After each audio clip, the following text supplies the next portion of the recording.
Сәлем, қалдарыңыз қалай, көңіл күйлеріңіз қалай? Сіздермен тағы мен негативті установкалармен, жалпы жаман оймен жұмыс істеудің жолдары.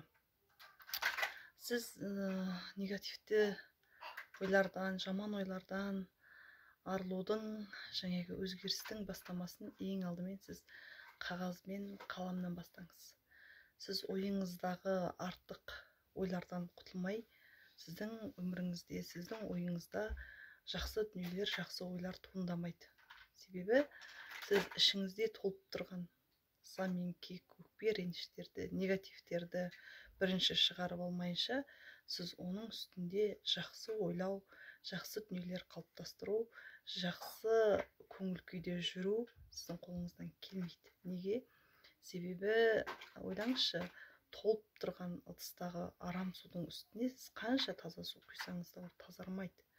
Оның ішіндегі дүние ағып сыртына түскенде маңайын бұлғайды.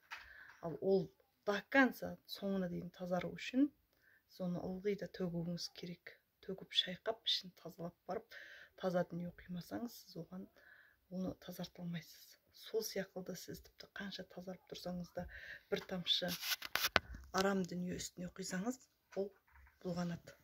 Тура сол сияқты өмірде ойыңызды арамдамаудың, ойыңызды таза ұстаудың жолы әр қашан қағаз бен қаламмен дос болу. Ойыңызға келген, санаңызға келген артық ойларды, негатив ойларды қағазға жазып отыратын болсаңыз, сіз өзіңізден босатып отырасыз. Өзіңіздің санаңыздан шыққан арам, негатив ойлар сізден босаған кезде сіздің миыңызда, сіздің установкаңызда жақсы дүниелер қалыптасып бастайды. Бірінші. Екінші, сіздің көңіл күйіңіз көтеріліп бастайды. Көңіл күйіңіз көтеріліп бастағаннан кейін сіз жан-жағыңыздағы дүниелерді жақсы жағынан көре бастайсыз. Оның себебі сіздің ішіңіздегі уже тұнып тұрған арам ойлар шығып кеткендігінен. Сондықтан сіз өзіңізден бұл нәрселерді босатпайынша қаржылық жағдайыңыз, денсаулығыңыз, қарым-қатынасыңыз, жалпы психологиялық жағдайыңыз, өміріңіз дұрысталады деп ойламасаңыз да болады. Сондықтан барлығын өзгертудің, барлығын жақсы жаққа дамытудың, ылғи да жақсы көңіл күйде болудың, өсудің, өрлеудің жалғыз жолы ол қағаз бен қаламмен дос болу бірінші кезекте. Жақсы ойлардан деп айтып жатады. Жақсы ой болу үшін сіз бірінші ойыңыздағы, өзіңіздегі, бойыңыздағы жаман ойлардан тазарып алуыңыз керек. Жаман ойлардан тазарып алмай тұрып, сіз жақсы дүние ойлай алмайсыз. Сіз өзіңізге әрқашан сұрақ қоюыңыз керек. Сұрақ қою арқылы сіз ойыңыздағы, бойыңызға установкалардан арыласыз. Біз неге осылай болды? Неге деп қоямыз? Неге деген сұрақ қате. Қалай? Бұл менде қалай болды? Қалай менде осы ситуация болды? Қалай менде ақша жетпей жатыр? Қалай менің денсаулығым осындай ситуация, қалай осы проблема маған келді деп қоятын болсаңыз, осы сұрақты міндетті түрде сіз жауабын табасыз. Сондықтан өзгеріңіз, өміріңізді жақсы жаққа өзгертіңіз. Сіз өзіңіздегі, бойыңыздағы жаман әдеттерден арылып алмайынша, сізге жақсы дүниелер өз-өзінен жұқпайды. Жақсы әдеттерді қалыптастырып, жақсы дүниеге жетіп, жақсы өмір сүргіңіз келетін болса, міндетті түрде бойыңыздағы, өзіңіздегі жаман, негативті ойлардан арылып алуыңыз керек. Арылып алудың жалғыз жолы, тағы айттым,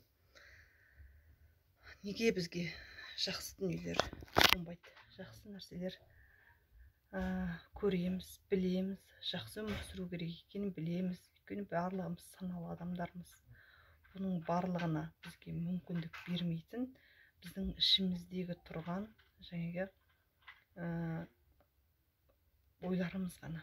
Ойларымыз бізге блок болады. Бұл жаңағы олай жасамай-ақ қой деген нәрсені ұстап тұрады. Өйткені біздің бойымызда өмір бойы сондай нәрсе тұнып қалған. Ал ол керісінше, егер сонымен жұмыс істеп бастамайтын болсаңыз, ылғи да өзіне сондай дүниелерді шақыра береді. Адамдар керісінше сыртын дұрыстап бастайды. Сыртындағы киімін өзгертіп бастайды. Сыртқы көрінісін өзгертіп бастайды. Ішіңізде сасып жатса, бәрібір одан неше шығады. Сондықтан бірінші ішіңізді тазалауды, ішіңізді жөндеуді, өзіңізбен өзіңіз қалып, өзіңізбен өзіңіз сіздің миыңызда тұрған дүниелерді қағазға түсіріп шығаруды үйреніңіз. Сол кезде сыртқы әлеміңіз өзгеріп бастайды. Өйткені сізге жалпы боққа шыбын үймелейді.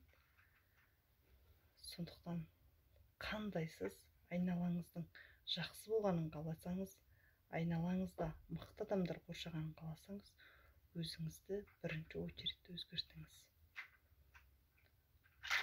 Сондықтан